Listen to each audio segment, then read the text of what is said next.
And then we've been told what a man is supposed to be, right? So Sylvester Stallone, Arnold Schwarzenegger, Clint Eastwood, John Wayne, like we all see this, right? And we're like, that's a man. But no, those were levels of men. Those were different versions of men created in a certain environment to make that movie appealing.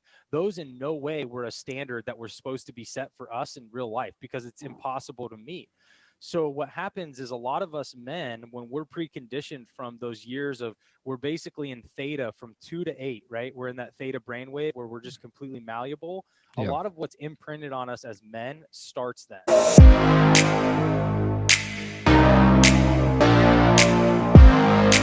Johnny, you're a former special ops leadership coach, man, also host of an awesome podcast called The Art of Masculinity. Thank you so much, man, for your time. I appreciate it. No, I appreciate you, Erik. This is a pleasure to be on your show. I love your message out here, and I'm really, really happy that we were able to connect and make this happen. Yeah, dude. I like to go back with my shows because I was reading on your website. At one point, you were living in a tent behind your aunt and uncle's house or something. Like, where did you grow up? What was childhood like for you, man? Oh man, you know, my childhood wasn't rough. Like, it wasn't like I had this really bad childhood. My parents were there, but my parents got divorced early on in high school, and my dad and I kind of had a little bit of a falling out when I was kind of at that young age, just playing soccer and drinking and like trying to have fun as an adolescent. We got in kind of a tiff, and so which turned into him like locking me out one night, and I wasn't even doing anything bad. So I kicked his door in and just left. And I pieced out. But I'm like, I was really close with my aunt and uncle, and you know, they're great people. And at the time, they had also 3 boys, my cousins, that all lived in their house with them. And so they were like, hey, Johnny, you can like sleep on the couch, or like, maybe if you want to make a tent outside, we'll put a blow up mattress in there and like all this stuff. So I literally lived in the tent in a backyard at my aunt and uncle's place for probably the better part of like my senior year of high school, man. And that's awesome. If I remember correctly, it may have even been some of my junior year, but you know, I was really close with my cousins. We were relatively all the same age, so I got along with them super well. And it was just, it was a very interesting time. I look back at it and people don't really talk about it. It's funny that you brought that out. No one's actually asked me that on the show. Oh, that's awesome. But for me, it didn't feel weird. But now when I look back at it, people were probably like, bro, like you were living in a backyard. But it was Fresno, California. It's not like you like living in the cold ass freaking Montana in the garage, right? You know, like, right. It's not like that. Yeah. So it was Fresno, California. It was pretty mild weather to hot. And it was just kind of this time in my life, weird time where I wasn't connecting with my parents, and my aunt and uncle wanted to be there for me, but they didn't really have the space. So a tent in the backyard was the best solution. Come on, man. I mean, you ended up joining the Army. What was it about the Army that drew you in that direction? Dude, I didn't know what I was going to do. Okay. Yeah. I just literally didn't know what I was going to do. I saw all my friends getting acceptance letters to colleges and stuff, and I had no clue what I was going to do. And I earlier that year, in a really weird way, someone one of my best friends had a conversation with me about special operations, just not going into it, just talking about it. It was really weird. And he showed me stuff about SEALs and Special Forces and Army Rangers and stuff. And I was like, man, those Army Ranger guys seem pretty cool. Well, fast forward to the end of the year, I stumbled my way into an Army recruiting place, had no ambition to really be in the Army or anything. I was just like, well, shit, I don't know what I'm doing. And sat across from a recruiter and said, hey, I'd love to go Army Rangers. And so then I signed up for the military, and I actually didn't get Army Rangers. They didn't want to give it to me in a contract. I was young. I was 17. They wanted me to go be a bullet catcher in Fallujah because we were really hot in the war in Fallujah at the time. Yeah. And so they wanted me to go be part of the regular Army. And I actually got special operations when I was in basic training. I was just a stud. I was running, 2 miles in less than 11 and a half minutes. I was maxing out all my PT stuff. And one of my drill sergeants came to me and just asked me, he goes, hey, do you want to be Rangers? Do you want to go Special Forces? Do you want to be a sniper? Like, what do you want to do? And I was like, well, I'd love to go Rangers. And so literally the next day, he calls me back to him after evening chow, and I come over, and he hands me a contract, hands me a pen, turns around, says, sign it. I sign it on his back. The next thing I know, after basic training, I'm in airborne school and then going to Ranger indoctrination program and then heading up to second bat up in Fort Lewis, Washington. Oh my gosh, dude. Yeah. Man, what a wild story, dude. It's kind of funny. Like I had Chris Tonto Toronto on my show, man. And such a cool dude. But his story about getting like talking to recruiters and things like that was very similar. Like where he just wasn't sure what he was going to do. And he was going to maybe go Marine, ended up going Army, just crazy stuff, man. But you talk about like the transition back. You struggled quite a bit, kind of going back to that civilian life there. What was it that you struggled with and how'd you get through that, man? It's a great question, brother. And I'm sure you know this too, because you speak with a lot of high level elite athletes and you speak with former military people as well. But there's this gap of transition when we've built our persona of who we are as men in this world based on these years of service, of these years of elite competition, these elite status of how we handle life and how we tackle decisions, right? So we build this whole persona and when you get back to the regular world, it just doesn't work that way. And guys, really, when we try to bring that mindset back into regular life and hold other people accountable, we're just constantly let down because those people, we're not in an elite unit anymore. And then that ends up hammering our psyche, which then ends up giving us all this negative self-talk. And then we start to lose ourselves. And that's kind of what happened to me. I didn't know what my purpose was anymore. I didn't know where my end goal was. I didn't know what it was that I was supposed to be doing. And the purpose of something bigger than me was no longer there. And that turned into a toxic environment in my first marriage. We got divorced. We just weren't happy with each other. We weren't, being nice to each other. And then it just led to a lot of wanting to live for the weekend and just drink my face off and, barbecue something outside. And there was just nothing of substance in my life at that point. And so I realized like, this isn't the guy that I built for 10 years. Like this and protecting the U.S. ambassador and doing all these other things. This wasn't that guy anymore, because I was fighting that mentality. So when I started to find out that I wasn't happy and I had no purpose, I had to figure out, well, what's the way back from that, right? And that's when I started to do bodybuilding. So it gave me like a little bit of a step. It gave me something other than myself. It gave me a goal. And then after my divorce, I ended up, I had a longtime friend and she and I ended up started dating later on, but she was in the self-development space and she was trying to hand me stuff. And I was like, get this out of here. Who are these guys to tell me anything, about what it's like to like live life? I've been overseas since I was 18 years old, freaking fighting bad dudes. Right. Yeah. And, so I had this big chip on my shoulder, and as most of us men, especially in this alpha world, like we have to respect your background if we're going to listen to you. Mm-hmm. And as soon as I started to take that chip off my shoulder and start to realize there were some really good men out there giving some great tools on how to get yourself back and realize who you were, that's when I started to say, oh, I need to do something now. I need to do something more for not only my brothers that I fought with overseas who were struggling with coming back home and their transition back with their families and into the civilian world, but also for just men in general. So that's when I started my podcast, and that's when I started on my journey to really start to build myself back. Right. And one of the things that you talk about on your website is being determined to arm men with the tools to position themselves in kind of that form of masculinity, and that takes them through, their struggles of fears, bad habits, depression, loneliness. Like, what is it that you take them through to help them with that? Well, it all starts with the foundational pieces. So in special operations, like we had to get the foundation right to be an effective unit.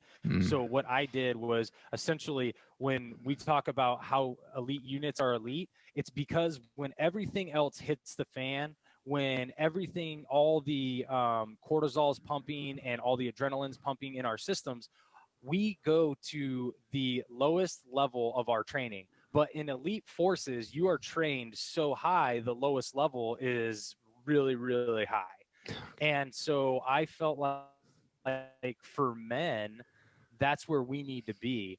And so I took that philosophy, and basically that's what I kind of teach men through. And it's starting with the foundation. It's starting with understanding that there's maybe some things in their past that we need to look at and heal some childhood trauma. Now, guys think that that's scary, but it's really not, because your brain doesn't register a gradation of trauma. You know this very well.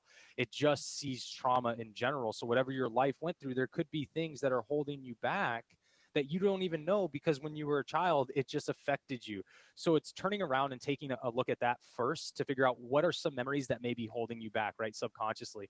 That's like the first piece. The second piece is to build a foundation of masculinity. And what I mean by that is most of us have built masculinity on, there's different theories of different theories of sociology around how we've built masculinity. But in a nutshell, we've all built masculinity off of the things that we've seen, whether it's marketing, whether it's movies, whether it's TV, whether it's in the household, right? We've seen this, then we've morphed to it, and then we've been told what a man is supposed to be, right? So Sylvester Stallone, Arnold Schwarzenegger, Clint Eastwood, John Wayne, like we all see this, right? And we're like, that's a man. But no, those were levels of men. Those were different versions of men created in a certain environment to make that movie appealing. Those in no way were a standard that were supposed to be set for us in real life, because it's impossible to meet. So what happens is a lot of us men, when we're preconditioned from those years of, we're basically in theta from 2 to 8, right? We're in that theta brainwave where we're just completely malleable. A lot of what's imprinted on us as men starts then. And if we believe in and are aligned with and what serves us, then we're still promoting a form of masculinity that's not in alignment with us. And then guys wonder why they're unhappy with their jobs, why they're unhappy in their marriages, or with, coming home, or anything that they do. They're just not happy with life. It's because you haven't figured out where you're aligned.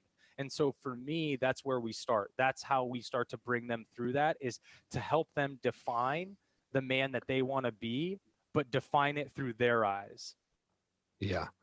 Man, that's awesome, dude. And then, I mean, I want to talk about your experience, because it's the Wild Man experience. It's scheduled for October 21st through the 23rd of this year. This thing sounds amazing, dude. I mean, and you just kind of talked about like where you take the men through, but what's that experience like for guys? And what do they leave with, man, when they go to this experience?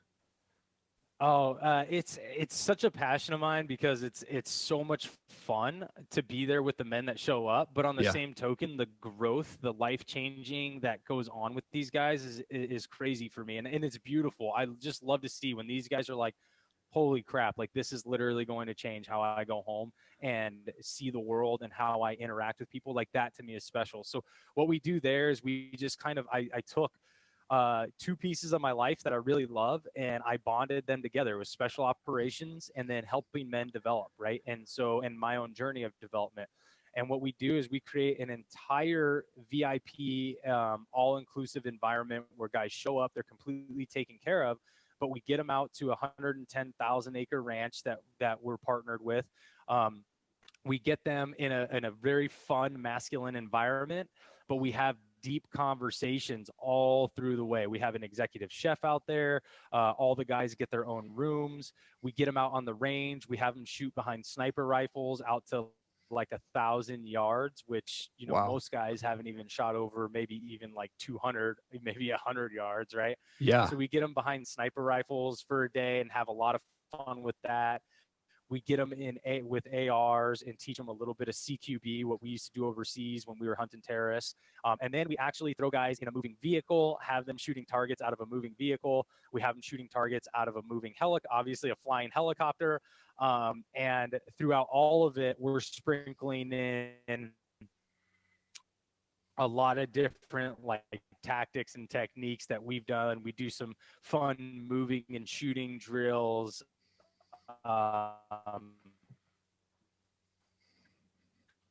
We have guys do like a sniper competition against one another. So it's all built, this masculine cool thing is that we're bonding men together through excitement and through adrenaline and through having them say, wow, like this is really cool to do, and go with other men, and then also have real conversations. So the whole time at meals, we're stoking real conversations. We have a fire pit, we have cigars, we have some drinks, we get into real talks about what's going on in life.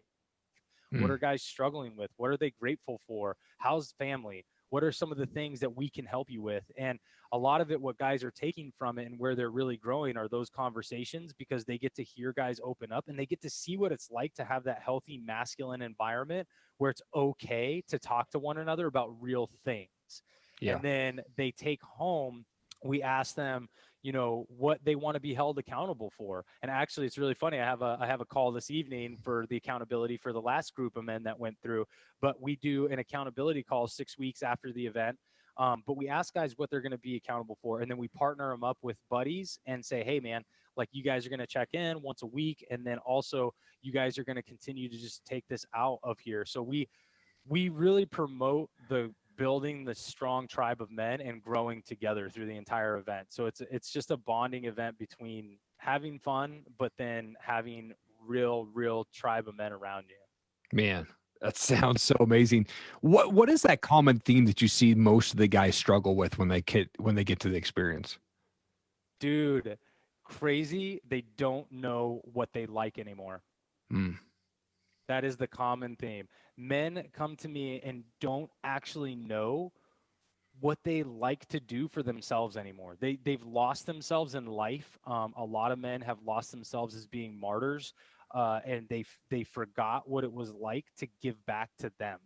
And so a lot of them have lost themselves because they don't even know who they are. So they come to me and they're struggling with like, how do I give back to me? I feel like it's selfish. I feel like I'm taking away from my family or from, whatever. And it's like, no, but you're not giving back to them if you're not filling your own cup. Like you're not giving them 100% of you.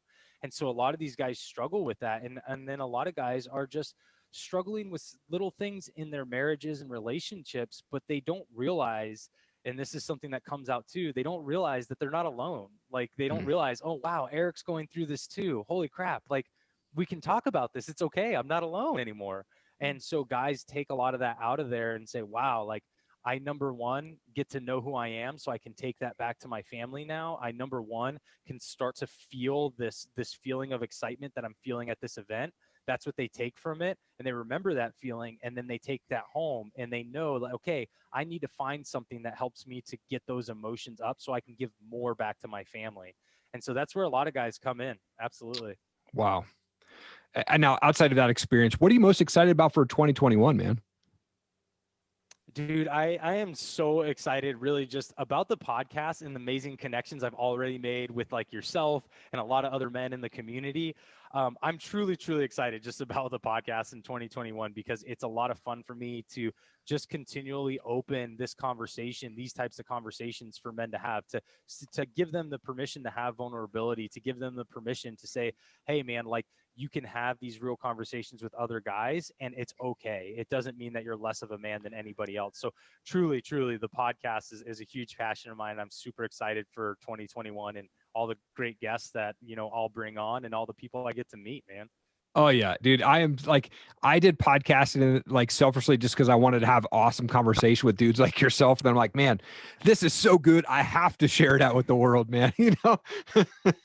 Yeah. I love it, man. It's so much fun, brother. Yep. Absolutely, dude. What's the best place for folks to connect with you and follow you on and get some more information on the Wild Man experience, man? Oh, I appreciate that. So you guys can email me or it'll be johnny@johnnyelsasser.com. You feel free to email me, or you can DM me on IG at johnny.elsasser. And that's ELSASSER. I'll respond there and we can hop on a call and make sure it's a good fit for you and make sure that it's something that is going to serve you as well, because I never want to give something to somebody that's not going to get them to a place that they want to be. Right. Yep. So I honor them with that and myself with that integrity. So. Sweet, man. Well, I like to finish my show with fun questions here real quick. What does the word legacy mean to you? Oh, legacy means a lasting impression on future generations in a positive, in my opinion, a positive way. Yeah. Oh man, I'm all about it, dude. All about leaving that new legacy that I didn't have, man. My kids are going to experience a different legacy than I had for sure, man. What's a favorite gun for you to shoot? Oh man, mine is actually the one that I just had built by a good friend of mine, and it's simple. It's just an AR-15, but it's a 4.5 pound trigger pull. It's just nice and smooth, and she's clean. And honestly, that's my favorite gun. I just got a Tika as well, and that's a lot of fun to shoot for long range. Yeah. But I haven't spent enough time behind her to say that that's like my favorite thing to do yet. So Nice. I got to stick with the tried and true, just the AR-15, man. That's a one that I love. Yeah, I everyday carry the P320, and then I have the Saint for my AR, man, and that thing is, I love it, dude. It's super smooth, man, for sure. Last question for you. I'm a music guy, so I'd love to ask the question, like, what's the favorite type of music for you, or do you have a favorite band that you like to listen to? Oh man, yeah. So I'll give you. So my favorite type of music is country, and my favorite country singer is Dierks Bentley. I've been listening to him since he first came out, like back in 2000. Yeah. And I ran into some people singing country out in Chicago, and a couple people had heard stories about him. But apparently, the story goes he actually used to sleep outside of bars until they would let him in to play in Nashville when he was like grinding his teeth. Which, if that's true, that makes me even love him more because that's amazing. But he's definitely my favorite country singer for sure. Oh, that's awesome, man. So good. Johnny, such an honor to have you on my show, man. You're an absolute world changer, man. I love what you're doing with your podcast, your Wild Man Experience, your coaching thing, man. And you are changing men's lives, man. I'm so proud of you, dude. Thank you so much for taking time out of your day and joining me on the show, man. That means a lot to me, brother, and thank you. What's going on? Thank you so much for watching the show. I really appreciate it. Hey, I just wanted to do a quick introduction. If you've not seen my show or you don't know the services that I offer, I wanted to drop them to you right now. One, I do voiceover work, so if you're looking for a voiceover person to cover your motivational videos, or maybe it's Kickstarter videos or whatever it is, let me know. I'm more than happy to help you out there. I also work with brands on brand and product videos, so they'll send me their products to do reviews or box openings. Let me know. I'd love to work with you on your product as well and help you get that product out there. I also love to be able to share my story. So if I can make an impact on one person at your next speaking engagement, let me know. I love to talk about my story. I love to talk about how our past does not define our future, and morning routines and being consistent, how to be around those successful people that are just going to lift you up. Let's chat about having me speak at your next event. Let's make it happen. Again, thank you so much for checking out this show. Check out erikallenmedia.com. Really appreciate your time. Have an awesome day.